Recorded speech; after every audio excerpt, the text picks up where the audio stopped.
Today, we're about halfway through May, which means that I've owned my G80 M3 for about 4 months now. But we have two problems. One, somehow I've managed to put almost 10,000 miles on this car in just those 4 months. But to be honest, I've driven it in a lot of different situations, from rain to snow to sunny days like we have right here, to the 3 road trips that I've done on this car already. Because immediately upon arrival, after getting it shipped from Salt Lake City, Utah over to where I live, I got the keys and I drove straight down to Orlando, Florida, where I met my family for a good old Disney World trip. And I've driven it from New York to Nashville to Atlanta to Orlando, but it's been a pretty great car and I still stand by it, and I still say that this car is probably the best all-around car for under 100K, and you can easily find it for under 80K all day if you look in the right places. But the second problem that I have with this car is that it's not perfect, and there are some things that when I got this car I didn't know that I'd be dealing with, and I didn't know until I did my research that there were common problems that were happening on the G80 M3, and there's one in specific that made the car borderline undrivable to me, and still to this day I have not fixed. So today, thank God, the sun is going away, but we're gonna talk about the 5 things that I hate the most after 4 months of ownership and almost 10,000 miles on my G80 M3. And there's easily 5 things, but there might even be a few more, because for the price you pay for this car, you're still dealing with good old BMW problems. Because somehow, the more they innovate, the more things that there are to break. So let's go over the 5 things that I hate the most about my G80 BMW M3. So in case you don't believe me, this is how many miles were on the car when I bought it. And now I'm gonna show you how many miles are on the car as of today, which is I think May 14th, and that means that I've owned it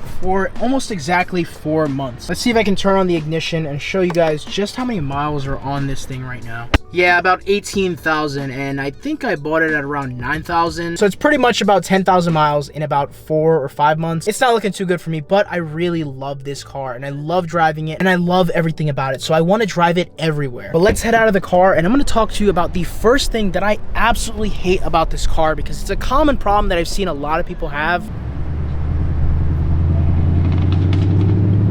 I think a Supra just went by. I'm hearing a couple B58s, sorry. My spidey senses are going off. But we're gonna start off with the grille, even though every single problem that I have with this car has nothing to do with the design of the grille. Because I actually don't mind the horizontal lines that they've put here. I mean, they're a little bit cheap feeling. I feel like I could just rip them off. But that was also the case on the F80. If there's one thing I don't like about the design of the grille, it's how this is horizontal and this is like a hexagon, Lamborghini looking pattern. I don't know. You can see this one is already broken. That was from a rock, I'm assuming. I thought that was a leaf. That's a dragonfly in there. And that's probably the first thing that I hate about it, is that the grille is so big. It just sucks up so much garbage. If you live in a place like New York City where there's just a lot of garbage flying around everywhere, and you've got this car, you're probably gonna suck up a couple of things that you don't want to suck up. And that didn't sound the most appropriate, but you guys know what I mean. But besides sucking things, this grille is just really exposed, so you can see my like heat exchanger in there. There's a lot of little like just chips in there, just like bends from just rocks hitting it. I'm kind of worried about that. I don't want anything to break in there, because cooling is the biggest reason that they made the grille in the front, or at least that's what they say, because this car does run pretty hot. Just like any newer BMW, the car is gonna eat coolant just a little bit, so you're gonna have to top it off once in a while. The first biggest thing that I hate is just how exposed everything is on the inside. I wish they would have included some kind of like radiator guard in there, because especially when you do the aftermarket grille upgrade and everything just becomes way more exposed, either the CSL one or the one with the 2 bars up on the top and the bottom completely exposed, you're gonna have to put some kind of grille guard, some kind of chicken coop fencing, I guess, in there to protect your radiator, because you just don't want that thing busting. And speaking about busting, the second part of the first thing is that the underbody, I'm not gonna show you here because my car is lowered and I literally can't, but the oil cooler is directly underneath the front of this car. And once again, just like the F80 generation, BMW left it completely exposed. So if you see a giant rock or like an elevated sewer grate in the middle of the highway, please just swerve, because you will bust that oil cooler. And when you bust that oil cooler, your entire engine seizes because you've got no oil, so you're left stranded on the side of the road. But it probably takes like what, $100 extra for BMW to include a skid plate. They have this massive one under the car, but it doesn't cover the oil cooler at all. So they could have done it, but I guess they just cheaped out, and now your oil cooler is completely exposed. So a lot of people get an oil cooler guard or skid plate to cover this up. That's what I did. I got it from SenCal Motorsports. I'll leave the link down in the description. I'm not affiliated with them by any means, but I just decided to buy theirs because I thought it was the coolest looking one, and it also was very tight, so it didn't allow those smaller rocks to get up in there and potentially bust the oil cooler. But that is the first thing I hate, just how exposed the front radiator is with this massive grille, especially if you do the aftermarket grille upgrade. You've got to get some kind of radiator cover and also that oil cooler guard that protects the oil cooler underneath the car. How did they leave this stuff exposed? It is beyond me. I have no idea, because it would have been so simple to just cover up these 2 areas and just make it a safer driving experience for every G80 owner out there. And well, while we're here, I guess we'll talk about this because it is a big problem. This front camera is actually one of the coolest features that are on any modern car, because sometimes with cars like this, they come with carbon fiber front lips, which luckily mine did. Even though I've scraped it a little bit on the underside, the top and the front look absolutely great. And you don't want to crack that if you decide to park forward. Even though, let's be honest, real men always reverse into a parking spot. But you can kind of see that it's just in the front of the car and it's kind of completely exposed. If a flying rock decided to come up on the ground or on the highway and just hit right into there, this little lens right here is gonna crack. And obviously, because it's a BMW, you can't replace just the lens. You have to replace the entire assembly. And just like we spoke about with the grille, and just like we spoke about with this little piece that's broken, you can see it a little bit better there. Yeah, it's broken. I'm just waiting for the day that this thing breaks, because that is gonna be a pretty pricey repair. And someone told me they looked online and they said, oh, the camera's only 150 bucks. And I'm like, oh, okay, 150 bucks, no problem. Well, it's not the camera price that's the problem. It's the labor and the calibration. Just like any fancy-ish modern car, every little system in the car has to be calibrated, which is more money that you have to spend. And just like if you were installing front mount intakes or a grille replacement on this car, you have to remove the entire front bumper, which is gonna take you a little bit of time, which means that the grand total for that camera replacement is right here. I don't know what this number says because I didn't look it up beforehand. And I just think that at least if somebody decided to come out with an aftermarket fix on Amazon, just have a little camera lens that you can just put right over that little front camera, that would be the best thing that somebody could possibly do. I've been thought about putting an Insta360 camera on here just to cover it up, because I really don't want this thing to break. But I do know a couple people that have gone on road trips a lot like I have and just drive a lot of highway miles that have broken cameras. Don't want to take that glass off because why? Water's gonna drip down here and get right into it. I just don't see how between that and the oil cooler, they're just such obvious problems that it really doesn't take a genius to figure out that, hey,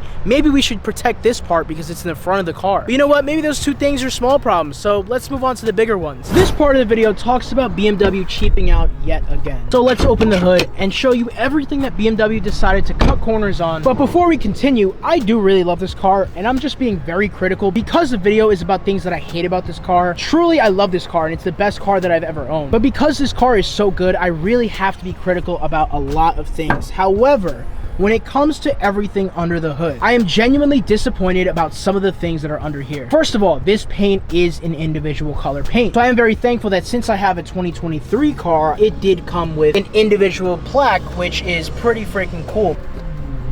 But the 2024 and up cars, I don't know if you heard that, but that was a V10 E60 M5 that just went by and it was pretty sick. But what's not sick is the fact that they don't give you individual plaques on the 2024 plus G80s. I just think that's another thing that they just did to cut corners on this car. Because yeah, I get it, the all-wheel drive system is expensive to develop and do everything on this car. But it's the little things like this that owners actually love and appreciate about the car. But when talking about the things that I dislike under here, let's talk about this strut brace, because yeah, it had to come with it. It's an M car, but look at these welds, bro. If I got an exhaust or a car that had these welds in it, I'd be a little bit worried because they just don't look that good. Let's look at the one over here and over here. And if you own an F80, you're probably thinking, wait, my car comes with a carbon fiber one. And when I popped the hood for the first time for my friend with an M340, he was surprised that this thing had actually 0 carbon fiber under the hood for the price that you pay for it. And I knew that because I did the research on the car, but he was like, dang, you probably have tons of carbon fiber under your hood. And I'm like, nope. And I'm like, nope, there's actually not one piece of carbon fiber in the engine bay of this car. But I said this on my Instagram that the F80 came with this huge carbon strut brace that looks so beautiful. That's one of my favorite features of that car. But this car comes with a standard, like steel, I guess, strut brace with these weird welds, and it's not even just on the strut brace, it's also just around the car. Like, look at this. I don't know, like, does that bother you? Because for the price that I paid for this car, it kind of bothers me. I'm trying to look at where else the welds are. I guess this is normal for, like, you know,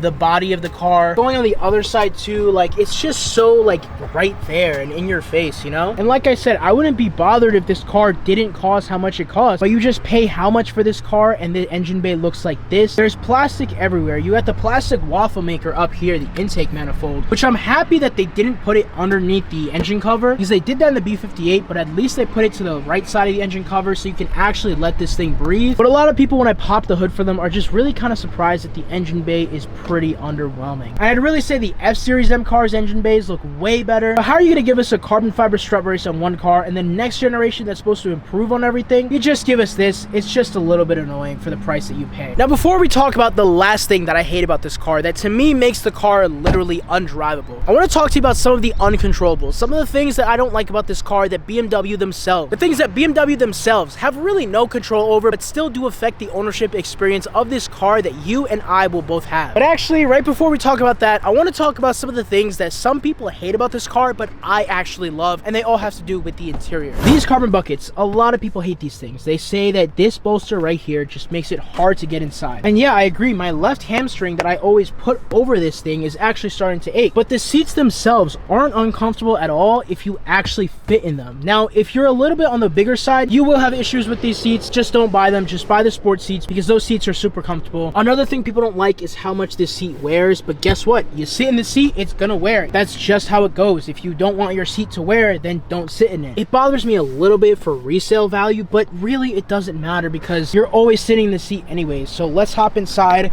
and talk about this giant screen that everyone seems to hate. I really don't mind it, I've got to be honest. I'm gonna turn the car on because it's really hot outside. Now we've actually got the key, so let's turn it on.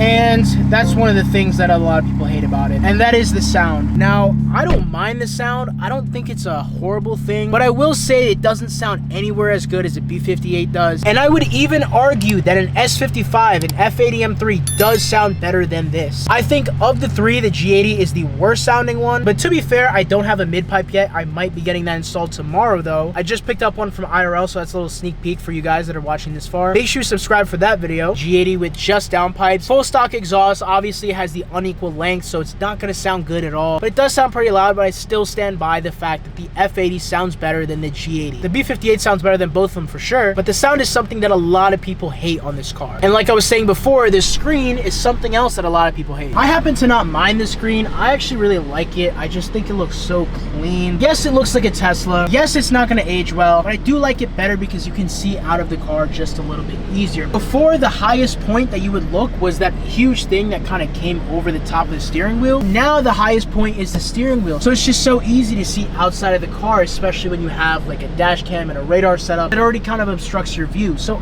I really like the screen. I don't mind the iDrive 8. A lot of people don't like the iDrive 8. They say I should upgrade to the 8.5. I haven't figured out how to do that yet, but I haven't really been looking because I actually like the iDrive 8. I don't mind this, having the climate controls in the infotainment system. So all you have to do is just click right here and then adjust whatever you want. It's just right there all the time. Even though everyone else hates the screen, everyone else hates iDrive 8, I personally don't mind it. What does kind of bother me is this glare. You can literally see me clear as day through that thing. I put a screen protector on here. I was going to put a matte one on it, but it was almost double the price of just the regular one, so I didn't even bother. And since I have kind of dark tints, I mean, they actually came on the car from the previous owner, it actually doesn't glare as bad as some other cars that I've been in. But between the glare, just the sheer size of the screen, those are some things that a lot of people dislike on this car. In terms of the things that BMW can't control in this car, it really bothers me just how quiet this car comes from the factory. But I get it, they have to pass emissions, they have to pass sound testing. So because of that, there are primary and secondary cats on this car. There's two resonators and there's a giant muffler in the back, but the rear muffler doesn't do too much. It's mostly those secondary cats and the resonators. One thing I hate about this car is that you have to get valve controllers in order to fully open the valves in the back. But once again, I know they do this for sound regulations because if you were able to fully open the valves, probably would be a little bit too loud for the US and they wouldn't be able to sell them. So stock without the valve controllers, the valves open about 60% max, maybe 70%. But I did get an SST valve controller and that let me fully open the valves, so I love that about the car. Something else a lot of people don't talk about is insurance prices, because since everyone's crashing this car now, if you live in a major state or city in the US like Florida, California, especially if you live in New York City, you probably won't be able to get insurance for it. Like I promise you, if you're not like 36 or something, you're not getting insurance in New York. I know people for like F80s and M340s that they pay like $2,000 a month, almost more than the monthly payment of the car note in just insurance. That's money that they're throwing away. That's not equity they're putting into the price of the car that they owe. That's just money gone. It's insurance money. They're never seeing that money back. So if you live in a major city like New York City, LA,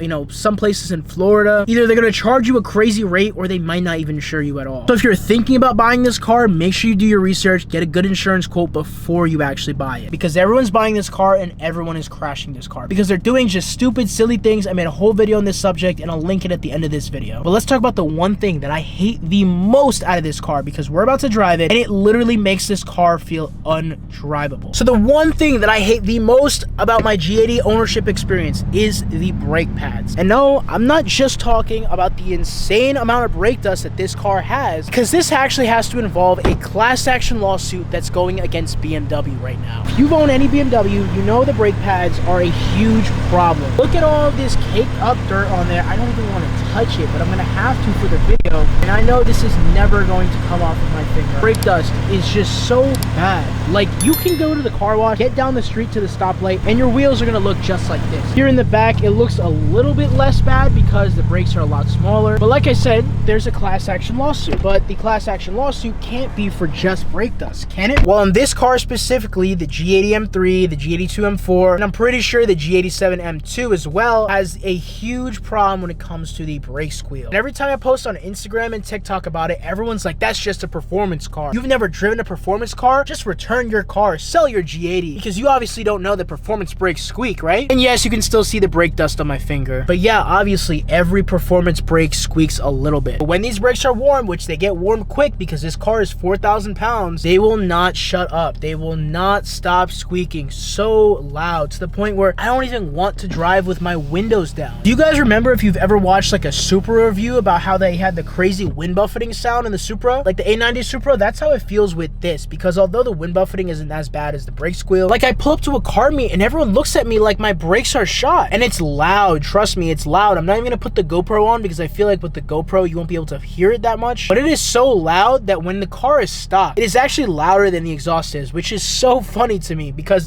now, even though I have downpipes, I still feel like my brakes are loud. So I'm gonna hold the camera while I drive so I can show you just how loud these things are. Whoever initiated this class action lawsuit, thank you. I am so tired of hearing these brakes. So let's pop this car into drive, and I'm gonna roll the windows down because I know you guys want to hear just how bad these things sound. If you already own this car, you know exactly what I'm talking about. If you don't, then you don't know what I'm talking about. And you probably still think, oh, they're just performance brakes, bro. But genuinely, the brakes actually sound really bad. I mean, it kind of sounds good against this wall here.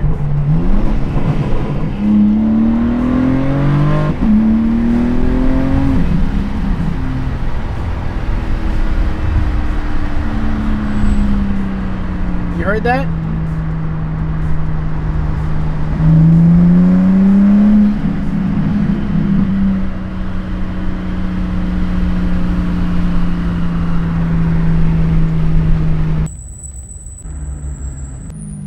Why are the brakes louder than the car? And I realized I forgot to record an outro for this video, so that's what I'm gonna do now. But I'm gonna show you guys the best brake fix that you can get for your G80. And it's actually not a lot of the brakes that you see on the market. It's a brand new set that just hit the market, and I'll explain to you why. So this is a set of EBC brakes that I actually ordered for my car, but I'm not gonna be putting these on there. I was talking to somebody who put these on their car before, and they're both tuned on MHD, and they do also have an XHP custom map tune. They had said that these EBC brakes, these are EBC Reds, that they just don't hold up for the power that the car has when you tune them. So I'm not going to put these on the car. I'm going to sell these hopefully, because a lot of these companies they order from online do charge restocking fees. So sorry EBC brakes, because there is a better set that just hit the market. So there's this new set that apparently this company makes for GTRs. And they just came out with brakes for the G8X platform, and so if you select like front and rear, you can see they're only $299 right now, which is crazy because for this one, the EBC ones are over $400 for brakes that don't stop nearly as good as this. But this company, Speed by Design, I'll link them down in the description. Apparently they make really good brakes for racing GTRs, which let's be honest, the G80 is pretty much a German GTR with how heavy it is, the all-wheel drive system. The 6 cylinders, they're just so similar. Although a G80 isn't as good as a GTR, but it has the same amount of racing community behind it. They have issues with the brakes. I'm not affiliated with them by any means, but they're a brand new company. And I think if they have credibility on the GTR platform, they can definitely have credibility on the G8X platform. So I'll link them below in the description. But supposedly from what I read, the bite of these is better than OEM, and it's very aggressive, not too aggressive. It's great for track racing, spirited driving, and drag racing, as opposed to these EBCs that are only really good for the street. So with all that being said, guys, I'm gonna finish editing the video, and make sure you stay tuned and subscribe because I just got my IRL mid-pipe in the mail just a few days ago in the mail, so I will be installing that pretty soon. And we also do have another video coming up about the G80 M3 versus the F80 M3 versus the M340. I'm gonna get a bunch of my friends together so we can compare all three of our cars. I'm Ryan from Gears and Games. If you have any questions, any anything at all you want to ask me, any recommendations for videos, put them in the comment section below. And if you made it this far in the video, I really appreciate you. But thank you so much, guys. More videos are coming soon. I'm Ryan from Gears and Gains, and have a great day.